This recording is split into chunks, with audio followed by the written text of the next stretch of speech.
400 Tamil poems, கிட்டத்தட்ட 157 poets வந்து 2000 வருஷத்துக்கு முன்னாடி, ஓகேவா, கிட்டத்தட்ட ஜீசஸோட லைஃப் டைமுக்கும் முன்னாடி வந்து தமிழ்ல எழுதி வச்சிருக்காங்க. இந்த ஒரு மொத்த புக்கை தான் நம்ம புறநானூறு அப்படின்னு சொல்லுவோம். இந்த யாதும் ஊரே யாவரும் கேளீர், தீதும் நன்றும் பிறர் தரவாரா, இந்த மாதிரி நிறைய விஷயங்களை நம்ம கேள்விப்பட்டிருப்போம். இதெல்லாமே புறநானூறுங்கிற ஒரு புக்ல இருக்குது. பட் இது எல்லாத்தையும் நம்ம ஸ்கூல்ல படிச்சிருந்தாலும் நம்ம நிறைய பேர் ரியலைஸ் பண்ணாத ஒரு விஷயம் என்ன அப்படின்னு பாத்தீங்கன்னா, இந்த புறநானூறு வந்து கிட்டத்தட்ட 2000 இயர்ஸ்க்கு முன்னாடி நம்ம இன்னைக்கு உட்கார்ந்துட்டு இருக்கக்கூடிய இதே மண்ணு, இதே தமிழ்நாடு வந்து 2000 வருஷத்துக்கு முன்னாடி எப்படி இருந்துச்சு, அங்க இருக்கிற மன்னர்கள் எப்படி இருந்தாங்க, அங்க இருக்கிற மக்கள் எப்படி இருந்தாங்க, அவங்க என்ன எப்படி பேசுனாங்க, அங்க எதை வந்து கெத்தா பார்த்தாங்க, அவங்களோட வாழ்க்கை எப்படி இருந்துச்சு, அவங்களோட சாப்பாடு எப்படி இருந்துச்சு, அவங்க எப்படி ட்ரெஸ் பண்ணியிருந்தாங்க, பேசிக்கா டைம் டிராவல் பண்ணி 2000 இயர்ஸ்க்கு முன்னாடி நீங்க உட்கார்ந்துட்டு இருக்கிற இதே ஊர்ல முன்னாடி 2000 வருஷத்துக்கு முன்னாடி ஜீசஸ் வாழ்ந்த காலகட்டத்துல நம்மளோட லைஃப் எப்படி இருந்துச்சுங்கிறத நான் உங்ககிட்ட சொல்ல போறேன். அண்ட் எனக்கு வந்து ரொம்ப பர்சனலா எக்ஸைட்டிங்கா இருந்துச்சு.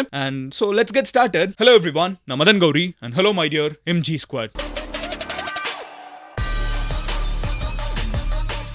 முதல் விஷயம் என்ன அப்படின்னு பார்த்தீங்கன்னா, ஒரு குட்டி டிஸ்க்ளைமருங்க. இது வந்து புறநானூறு உட்காந்து நான் ஃபுல்லாக வாசிக்கல. But I fed Purananuru into ChatGPT, ஓப்பன்ஏஐயோடதா இருக்கட்டும், கிளாடா இருக்கட்டும், டீப்சீக்கா இருக்கட்டும், ஜெமினியா இருக்கட்டும், இந்த மாதிரி மல்டிபிள் ஏஐ டூல்ஸ்குள்ள புறநானூரை ஃபீட் பண்ணிட்டு அதுல இருந்துகிட்டு எனக்கு இப்போ இந்த மாதிரி என்னென்ன உள்ள இருக்குதுங்கிறத எடுத்துத்தா அப்படின்னு சொல்லி கேட்டோம்னா, ஏஐ தான் வந்து இதை கம்ப்ளீட்டா ஜென்ரேட் பண்ணி நம்ம கிட்ட கொடுத்துருக்குது ஃப்ரம் ஆக்சுவல் புறநானூறு. ஸோ அதுல இருக்கக்கூடிய முக்கியமான வாழ்க்கை முறைகளை வந்து இது புரிஞ்சுக்கிட்டு நம்ம கிட்ட சொல்லுது. ஓகேவா, எப்பவுமே இந்த ஏஐ சம்பந்தமா இது வந்தாலும் கடைசியில் ஒரு சின்ன டிஸ்க்ளைமர் போட்டிருப்பாங்க, ஃபார் ரெஃபரன்ஸ் பர்பஸ் ஒன்லி அப்படின்னு. ஸோ வீடியோலையும் நான் போட்டுறேன். இப்போ நான் உங்ககிட்ட ஒவ்வொன்றா சொல்ல ஆரம்பிக்கிறேன். 2000 வருஷத்துக்கு முன்னாடி, ஓகேவா, 300 BC, கிட்டத்தட்ட 2300 வருஷத்துக்கு முன்னாடி, ஜீசஸுக்கும் கிட்டத்தட்ட 3 செஞ்சுரிக்கு முன்னாடின்னு எதிர்பார்க்கிறோம். ஸோ அத்தனை வருஷத்துக்கு முன்னாடி நீங்க உட்கார்ந்துட்டு இருந்த இதே இடம் எப்படி இருந்துச்சு? ஃபர்ஸ்ட் விஷயம் என்ன அப்படின்னு, இது 157 போயட்ஸ் எழுதியிருக்காங்க. ஃபர்ஸ்ட் விஷயம் அதை தெரிஞ்சுப்போம். ஒருத்தங்க மட்டும் இல்ல, 157 பீப்புள் இதை எழுதியிருக்காங்க. இதை எழுதினவங்கள வந்து பெண்கள் இருக்காங்க, பெண் புலவர்கள் இருக்காங்க.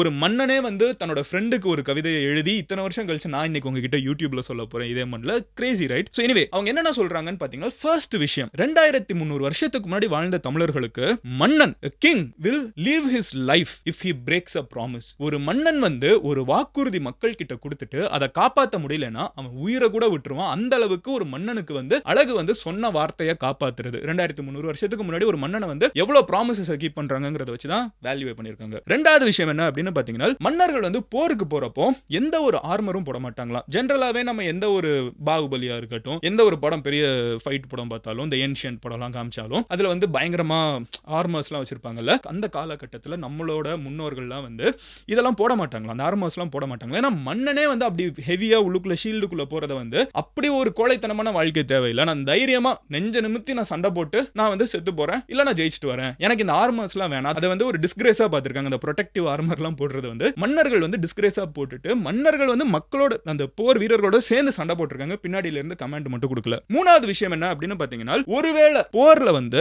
மன்னனோட போருக்கு சென்ற தன்னோட கணவன் இறந்து போயாச்சுன்னா மன்னன் திருப்பி ஊருக்கு வர்றப்போ அவங்களோட மனைவிகள் வந்து மன்னனை பார்த்து சாபம் கூட விடுவாங்களாம். சோ தட் அதை மன்னன் அஃபண்டாவும் எடுத்துக்க முடியாது. ஏன்னா மன்னன் வந்து அதை பொறுப்பேற்றுப்பாங்களாம். ஏன்னா தன்னை நம்பி கூப்பிட்டு போகக்கூடிய அத்தனை சேனைகளோட உயிருக்கும் மன்னன் தான் காரணம். So most of the time பல உயிர்கள் போன ஒரு நேரத்தில் மன்னன் ஊருக்கு திருப்பியே வரமாட்டான், போர்க்களத்தில் இறந்து போயிடுவான். ஏன்னா திருப்பி வந்த உதவிகள் வந்து அந்த மன்னனை பயங்கரமா பழி சொற்கள்னால பயங்கரமா கர்ஸ் பண்ணுவாங்கங்கிறதுனால. நாலாவது விஷயம் என்ன அப்படின்னு பாத்தீங்கன்னா, நிறைய வீரர்கள் வந்து வீட்டுல வயசாகி இறந்து போறதை விட வயசான காலகட்டத்தில் போருக்கு போய் அந்த போர்ல இறந்து போறதுன்னு ஒண்ணு இருக்குல்ல, அதை தான் மிகப்பெரிய கெத்தா பார்த்திருக்காங்க. அப்படி இறந்து போகக்கூடிய வீரர்களை வந்து அவங்களோட குதிரையோட மண்ணுக்குள்ள போர்க்களத்திலே புதைக்கிற ஒரு பழக்கம் வந்து நம்ம ஊர்ல இருந்திருக்குது. அஞ்சாவது என்னன்னு பாத்தீங்கன்னா, அந்த காலகட்டத்தில் யார் இன்னைக்கு வந்து நம்ம பேசுறோம்ல, எந்த கண்ட்ரி வந்து அதிகமா வந்து இந்த சூப்பர் பவர்ஸ்லாம் இருக்குது, அணு ஆயுதம், அந்த காலகட்டத்தில் 2300 வருஷத்துக்கு முன்னாடி இங்க இருக்கக்கூடிய தமிழர்களுக்கு எது இருக்கிறதுலே பெரிய ஷோ ஆஃப் ஸ்ட்ரென்த்னு பாத்தீங்கன்னா போர் யானைகள். ஓகேவா, ஒரு போர் யானை வந்து ஒரு ஊரை விட காஸ்ட்லியா.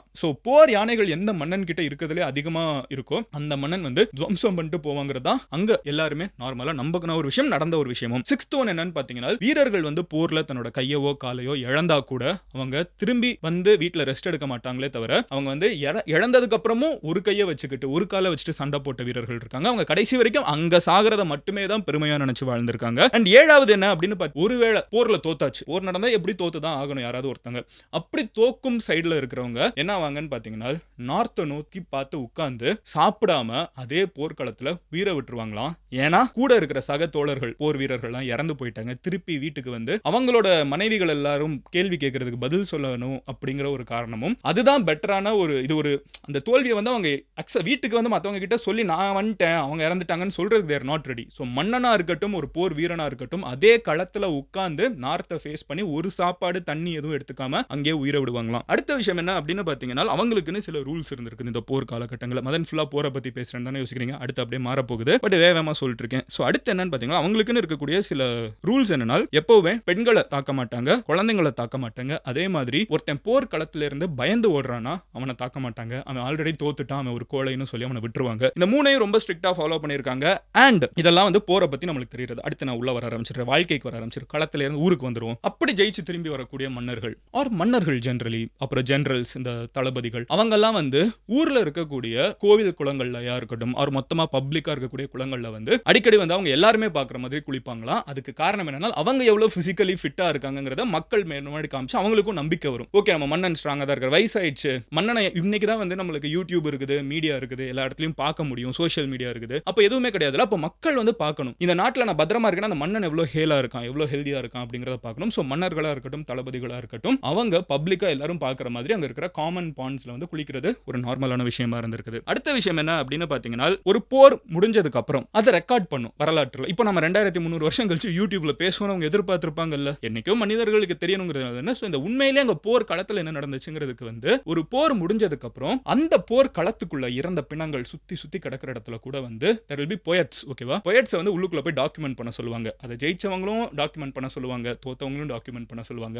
அது வந்து இன்னவே ஒரு டாக்குமெண்ட்ரி எடுக்க மாதிரி இதுதான் நடந்துச்சு. இன்னைக்கு இருக்கிற மாடர்ன் நியூஸ் சேனல்ஸ், யூடியூப் நம்ம சேனல் மாதிரி கூட வச்சுக்கோங்களேன், அது எல்லாத்தையும் ரெக்கார்ட் பண்ணி வச்சுக்கிறதுக்கு அந்த களங்களுக்கு நடுவில் வந்து இன்னைக்கு இருக்கிற மாடர்ன் ஜேர்னலிஸ்ட் அதான் கரெக்டான கம்பேரிசனா இருக்கட்டும். அங்க இருக்கக்கூடிய புலவர்கள் உள்ளுக்குள்ள நடந்த அதை கவிதைகளா எழுதுற ஒரு பழக்கம் இருக்குது. அடுத்து என்ன அப்படின்னு பாத்தீங்கன்னா ஆண்களும் சரி பெண்களும் சரி லைஃப் ஸ்டைலுக்குள்ள வந்தோம்னா ஆண்களும் சரி பெண்களும் சரி கண்ணுல வந்து மை வைக்கிற பழக்கத்தோட இருக்காங்க. இன்னைக்கு நம்ம பசங்க மை வச்சு கேள்விப்படுறதுங்கிறது ஆல்மோஸ்ட் ரேரா இருக்கும். பொண்ணுங்களும் மை வைக்கிறதுங்கிறது ஒரு ரேரான விஷயமா இருக்குது. பட் 2300 வருஷத்துக்கு முன்னாடி தமிழ்நாட்டில் ஃபேஷன் சென்ஸ் வந்து எப்படி இருந்திருக்குன்னு பாத்தீங்கன்னா ஆண்களும் சரி பெண்களும் சரி both men and women used to have mice. அடுத்து அந்த காலகட்டத்தில் பெண்கள் வந்து கணவன் இறந்துட்டாங்கன்னா ஆல் கைண்ட்ஸ் ஆஃப் பிராக்டிசஸும் இருந்திருக்குது. பெண்ணும் வந்து கடைசியில் கணவனோட சேர்ந்து எரிஞ்சு போன கதைகள் இருக்குது. அதே மாதிரி வந்து மொட்டை அடிச்சுக்கிட்டு இனிமே யாரோடையும் இருக்க மாட்டேன்னு சொன்ன கதைகள் இருக்குது. இல்ல நான் பாட்டுக்கு என் குழந்தையை தனியா நான் இனிமே வளர்த்துக்கிறேன், இனிமே நான் தனியாவே இருக்க போறேன்னு சொல்லக்கூடிய பெண்களும் இருக்காங்க. மறுமணம் பண்ண பெண்கள் இருக்காங்க. ஆல் கைண்ட்ஸ் ஆஃப் விஷயங்கள் வந்து நம்ம ஊர்ல ஹிஸ்டரியில இருந்திருக்குது. அதுக்கு அடுத்தது என்ன அப்படின்னு பாத்தீங்கன்னா அட்டையர். ஸோ என்ன மாதிரி ட்ரெஸ் போட்டுருங்க இன்றைக்கி நம்ம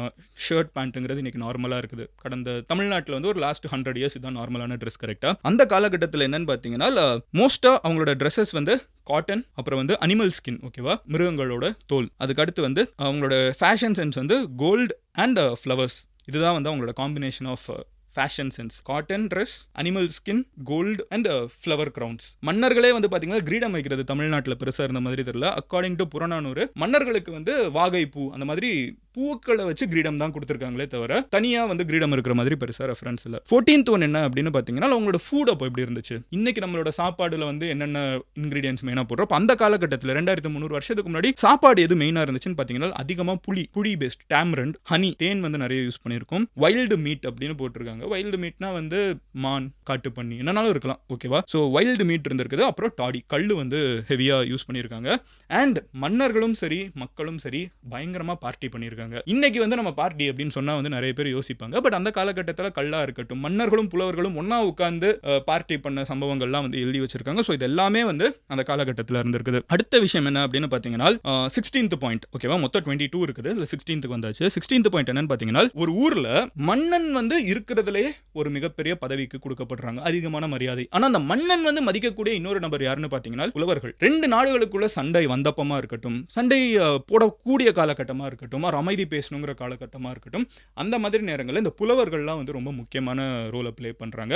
புலவர்களுக்குன்னு ஒரு நாடு கிடையாது, அவங்களுக்குன்னு வந்து எந்த ஒரு கண்ட்ரியும் வந்து உரிமை கொண்டாட முடியாது. புலவர்கள் வந்து எந்த நாட்டுக்குனாலும் போவாங்க. 2 நாட்டுக்குள்ள பீஸ் உருவாக்க முடியும், 2 நாட்டுக்குள்ள போரை உருவாக்க முடியும்.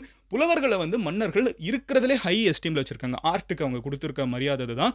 அண்ட் புலவர்களோட கால வந்து ரெஸ்பெக்டபிளாக கழுவி விட்ட மன்னர்கள் கூட இருக்காங்க. அதெல்லாம் வந்து புறநானூரில் மென்ஷன் பண்ணியிருக்காங்க. மீன்ஸ் புலவர்கள் வந்து அட்மோஸ்ட் ரெஸ்பெக்டில் வச்சுருக்காங்க. சில மன்னர்கள் வந்து புலவர்கள் நல்லா பாடியிருக்காங்க, அது ஏதோ அவங்களுக்கு வந்து ஒரு கிஃப்ட் கொடுக்கணும்னா மலைகளையே வந்து மொத்தமாக கொடுத்த கதையெல்லாம் இருக்குது. ஒரு யோசிச்சு பாருங்க, ஒரு இக்காலஜிக்கல் சிஸ்டமே வந்து ஒரு மலை, இந்த மலையை உங்களோட தான் அப்படின்னு சொல்லி கொடுத்தா எப்படி இருக்கும், அந்த மாதிரிலாம் வந்து புலவர்களை மன்னர்களுக்கு மேலே வந்து மன்னர்களே பார்த்துருக்காங்க 2300 இயர்ஸ்க்கு முன்னாடி. அடுத்த விஷயம் என்ன அப்படின்னு பார்த்தீங்கன்னா 17th ஒன் இருக்கிறதுலேயே அதிகமாக யாரை வந்து மதிப்பாங்கனால் யாருக்கிட்ட அதிகமாக பணம் இருக்குங்கிறத வச்சு இல்லை, யார் இருக்கிறதுல அதிகமாக கொடுக்குறாங்கிறத வச்சு.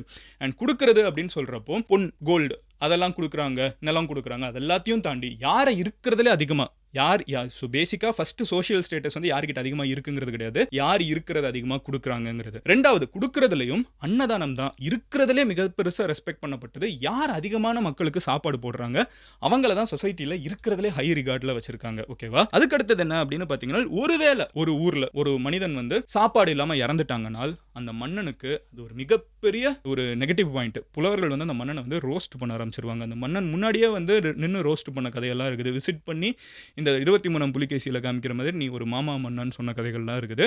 ஸோ நிறைய பேர் வந்து அதுக்குள்ளே நிறைய அந்த காமெடியில் வேற கான்செப்ட், பட் சொல்கிறேன் அந்த மாதிரி நேரிலே கூட ரோஸ்ட் பண்ணுவாங்க. ஒருவேளை அந்த ஊரில் ஒரு மனிதன் வந்து சாப்பாடு இல்லாமல் இறந்து போயிட்டான்னா அது வந்து அந்த மன்னனுக்கும் சரி அந்த நாட்டுக்கும் சரி ஒரு மிகப்பெரிய ஒரு பேட் நேமை கொண்டு வந்துடும். ஸோ மன்னர்கள் வந்து முடிஞ்ச அளவுக்கு எல்லாருக்கும் சாப்பாடு கொடுக்கணும்னு பார்ப்பாங்க. சாப்பாடு கொடுக்குறவங்க இருக்கிறதுலே ஹை எஸ்டீமில் வச்சிருக்காங்க. அடுத்தது என்ன அப்படின்னு பார்த்தீங்கன்னா 19th ஒன் போர் நடக்கிற காலகட்டங்களில் மென் வந்து அந்த போருக்கு போனதுக்கு அப்புறம் அந்த ஊரை யார் பார்த்துக்கணும்னு இருக்குல்ல, இங்கேயும் நிறைய பேர் வந்து வயசானவங்க இருப்பாங்க, குழந்தைங்க இருப்பாங்க, போருக்கு போகாத வீரர்கள்லாம் ஊரில் மற்ற வேலை பார்க்கக்கூடிய ஆண்கள்லாம் இருப்பாங்க. ஸோ அந்த மாதிரி நேரத்தில் ஆண்கள் ப்ரிடாமினன்ட்லி போருக்கு போகிற நேரத்தில் பெண்கள் தான் வந்து ஊரை கம்ப்ளீட்டாக பார்த்துக்கிட்டு இருந்திருக்காங்க. அந்த நேரத்தில் அட்மினிஸ்ட்ரேட்டிவ் ஒர்க்கை ஃபுல்லாக பார்த்துக்கிறது எல்லாமே பெண்கள் வந்து பார்த்துக்கிறது ரொம்ப நார்மலாக இருந்திருக்குது. அது வந்து ஒரு பெரிய விஷயமா அதுதான் நார்மல், அங்கே அப்படி தான் இருந்திருக்குது. அண்ட் அடுத்த விஷயம் 20th என்ன அப்படின்னு பார்த்தீங்கன்னா, சில நேரங்களில் ஒரு மன்னன் இறந்து போனதுக்கப்புறம் அவங்களோட மோஸ்ட் லாயல் ஃப்ரெண்ட்ஸ் இருப்பாங்கல்ல, இருக்கிறதுலே அவங்களை ரொம்ப பிடிச்ச சில பேர் இருப்பாங்கல்ல, அவங்க வந்து மன்னன் கூடவே சேர்ந்து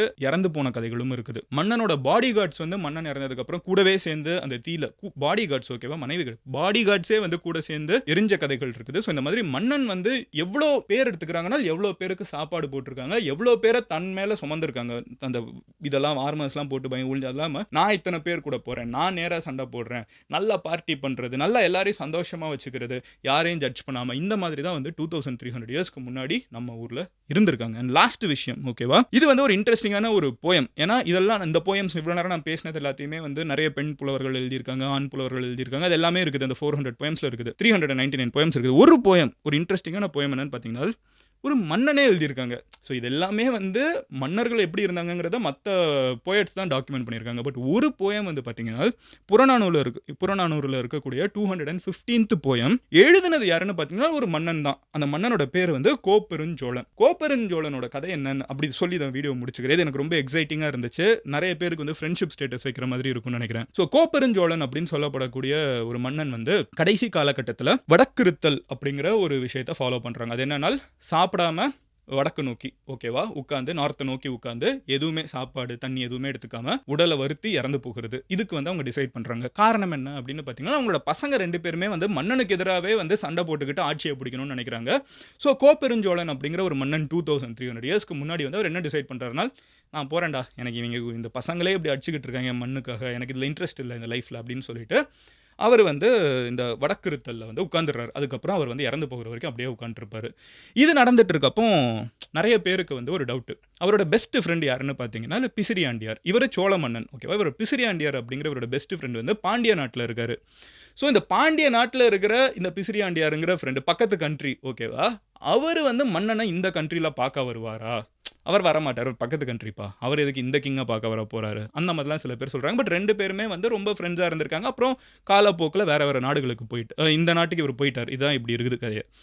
இப்படி இருக்கிறப்போ கோப்பெருஞ்சோழன் வந்து ஒரு கவிதை எழுதுறாரு. அந்த கவிதையில் அவர் என்ன சொல்கிறாரு, புறநானூரில் ஒரு ஸ்டான்ஸா அவரோடது. அதில் அவர் என்ன சொல்கிறாருன்னா பாண்டிய நாட்டை பற்றி பேசுகிறாரு. அவரோட ஃப்ரெண்டு வந்து எந்த ஊரில் இருக்காருன்னு இந்த நாட்டோட மன்னன் வந்து பக்கத்து நாட்டில் வந்து பாண்டிய நாட்டில் வந்து மதுரை அந்த ஏரியாவில் வந்து எவ்வளோ வளங்கள் இருக்குது, அங்கே எவ்வளோ மல்லிப்பூ எவ்வளோ ஸ்மெல்லாக இருக்கும், அங்கே இருக்கிற கோலங்கள் வந்து எவ்வளோ அழகாக இருக்கும், அங்கே இருக்கிற மக்கள் எவ்வளவு ஸ்வீட்டாக இருப்பாங்க, அங்கே இருக்கக்கூடிய என் ஃப்ரெண்டு வந்து பிசிறியாண்டியார் வந்து என்னை பார்க்க வருவார் அப்படின்னு அவர் எழுதி வைக்கிறாரு. இதுதான் இந்த போயம். உங்களுக்கு ஒரு டவுட் இருக்கும், பிசிறியாண்டியார் வந்தாரான்னு. அதுக்கப்புறம் நம்ம ஹிஸ்ட்ரி எடுத்து பார்த்தோம்னா, பிசிறியாண்டியார் வந்திருக்காரு. வந்த இடத்துல தன்னோட பெஸ்ட் ஃப்ரெண்ட் இந்த மாதிரி வந்து சாப்பிடாம கொள்ளாம தற்கொலை பண்ணிக்கிற அளவுக்கு போயிட்டு இருக்காங்கன்னு பார்த்து, ஃப்ரெண்டு போனதுக்கப்புறம் நம்ம வாழ்க்கையில நம்ம என்ன பண்ண போறோம்? இப்போ கூட நம்மள எதிர்பார்த்து நம்மள பார்க்கணும்னு இவர் தான் ஆசைப்படுறாரு. ஓகேவா? கோப்பெருஞ்சோழன் தான் பார்க்கணும்னு ஆசைப்படுறாரு. பிசிறியாண்டியார் கூட உட்கார்ந்து அவரும் தான் ஃப்ரெண்டுக்காக இவராவது தான் பசங்க 2 பேரும் ரெபல் பண்ணிருக்காங்க. எனக்கு இந்த வாழ்க்கையில இன்ட்ரெஸ்ட் இல்ல. இது எதுக்கு தேவையில்லாம பசங்களே அடிச்சுக்கிறாங்க. போதும்ப்பா நான் நல்லா வாழ்ந்துட்டேன். நான் முடிச்சுக்கிறேன் அப்படின்னு சொல்லிட்டு வடக்கிருத்தல்ல உட்கார்ந்தாருன்னா, பிசிறியாண்டியாரும் பக்கத்து நாட்டில இருந்து இங்க வந்து ஃப்ரெண்டே இறந்து போறான், அப்புறம் எனக்கு என்ன வாழ்க்கை இதுன்னு சொல்லிட்டு 2 பேரும் ஒண்ணா உட்கார்ந்து வடக்கிருத்தல் சாப்பிடாம கொள்ளாம தண்ணி எடுத்துக்காம வடக்க பார்த்து உட்கார்ந்திருந்து இறந்து போறாங்க. இப்படி ஒரு போயமும் இந்த புறநானூறுல 215 இருக்குது. Crazy right? சரி, எனக்கு என்ன எக்ஸைட்டிங்கா இருக்குன்னா, இவ்வளவுமே இதே மண்ணுல அப்படியே டைம் இப்படி அந்த லூசின்னு ஒரு படம் இருக்குது. கிளைமேக்ஸ் பார்த்தீங்கன்னா தெரியும். இப்போ நீங்க உட்கார்ந்துட்டு இருக்கிற இடத்துலயே அப்படியே நம்ம பின்னாடி போயிட்டே இருந்தோம்னா, இந்த நம்ம கண்ணு முன்னாடி என்ன இருக்கும்னு இருக்கு. அதை தான் நம்ம பேசிக்கா பார்த்துருக்கோம். 2300 வருஷத்துக்கு முன்னாடி வாழ்ந்தவங்க எப்படி இருந்திருப்பாங்கன்னு பேசிக்கா நம்மளுக்கு ஒரு அவங்களோட லைஃப் ஸ்டைல் என்ன, அவங்க ட்ரெஸ் என்ன, அவங்க சாப்பாடு என்ன, அவங்களோட பார்ட்டியிங் கல்ச்சர் என்ன, அவங்க வந்து எப்படி சண்டை போட்டிருக்காங்க, எப்படி நிலத்தை காப்பாற்றிருக்காங்க, மன்னர்கள் எப்படி இருந்திருக்காங்க, மக்கள் எப்படி இருந்திருக்காங்க, இது எல்லாமே நம்மளுக்கு தெரியுது. கரெக்டா? ஆனால் இது இன்னைக்கு இதை நம்ம பாசிபிள் ஆகுறது வந்து ஒரு ஏஐ பாருங்களேன். எனக்கு இதை பயங்கர கிரேசியாக இருக்குது. இப்போ நானா உட்காந்து ஒரு நாள் புறநானூறு ஃபுல்லாக வாசிப்பேனான்னு கேட்டிங்கன்னா, ஸ்கூலில் வந்து படிச்சிருக்கோம், மனப்பாடம் பண்ணி நம்ம ஒப்பிக்கணும், அதெல்லாம் பண்ணியிருப்போம். பட் இவ்வளோ நாள் கழிச்சு அது திருப்பி ஸ்கூலில் நம்மளுக்கு இதெல்லாம் நம்மளுக்கு சொல்லி தந்திருக்காங்களான்னு திரும்பி பார்க்கறதுக்கு 21st செஞ்சுரியில் இப்போ 2025 கண்டுபிடிக்கக்கூடிய ஆர்டிஃபிஷியல் இன்டெலிஜென்ஸ் வந்து பிசி 300ல தமிழ்நாட்டில் என்ன நடந்துச்சுங்கிறத நம்மளுக்கு எக்ஸ்பிளைன் பண்ணுறதுக்கு ஹெல்ப் பண்ணுதுங்கிறது எனக்கு யோசிக்கிறதுக்கே பயங்கரமாக இருக்குது. அதை நான் வந்து இங்கே ஒரு வீடியோவில் போட்டு இதையும் ஒரு ஹிஸ்ட்ரியாக மேபி இயர் 4025 யாராவது ஒருத்தங்க நம்ம வீடியோ கடையில் கிடச்சி இது புறநானூறு இந்த வீடியோ எடுத்து அவங்க கூட பேச வாய்ப்பு இருக்குல்ல. But what ever. So it's Crazy. And எனக்கு ஒரு டவுட், இது வந்து என்னோட பர்சனல் ஜாய்க்காக பண்ண ஒரு வீடியோ. நான் பெருசாக வியூஸ் பற்றிலாம் யோசிக்கல. எனக்கு வந்து இது ரொம்ப ஜாலியாக இருந்துச்சு இந்த டாபிக். அப்படியே போய் எப்படி இருந்திருக்கும் அப்படின்னு யோசிச்சு பார்க்குறதுக்கு. இந்த மாதிரி கண்டென்ட் நம்ம மறுபடியும் பண்ணணும் அப்படின்னு நினைக்கிறீங்கன்னா எஸ் அப்படின்னு சொல்லி கமெண்ட்டில் பண்ணுங்கள். இல்லை மதன் வேணாம், நம்ம மறுபடியும் கரண்ட் அஃபேர்ஸ்க்கே ஃபோக்கஸ் பண்ணலாம் அப்படின்னு நினச்சிங்கன்னா நோ அப்படின்னு சொல்லுங்கள். பேசிக்காக இந்த மாதிரி வீடியோ பண்ணலாமா வேணாமா, எஸ் ஆர் நோ அப்படிங்கிறத கமெண்ட்டில் சொல்லுங்கள். எவ்வளோ எஸ் வருதோ ஆர் நோ வருதுங்கிறத வச்சு எனக்குமே ஒரு ஜட்ஜ்மெண்ட் எடுக்கிறதுக்கு பெட்டராக இருக்கும். ஒருவேளை இது உங்களுக்கு ரொம்ப எக்ஸைட்டிங்காக இருக்குதுனால் நான் சொன்ன பாயிண்ட்லேயே எந்த ஒரு பாயிண்ட் வந்து உங்களுக்கு பயங்கர கிரேசியாக இருக்குதுங்கிறத கமெண்ட்டில் சொல்லுங்கள். நாளைக்கு உங்களோட ஒரு வீடியோவில் பார்க்குறீங்க, என்னை பர்சனலாக ஃபாலோ பண்ணணும்னு நினச்சிங்க, மதன் கௌரின்னு சொல்லிட்டு இன்ஸ்டாகிராமில் சர்ச் பண்ணுங்கள். It's very easy for you to follow me there. So உங்கள் வெரிஃபைட் ப்ரொஃபைல் இருக்கும், ஈஸியாக என்ன ஃபாலோ பண்ண முடியும். டிஎம்லையும் எனக்கு என்னன்னாலும் அடுத்து என்ன பேசணுங்கிறத சொல்ல முடியும். இங்கேயும் கமெண்ட் செக்ஷனில் சொல்லுங்கள். Love you all, take care, bye, cheers எம்ஜிஸ்.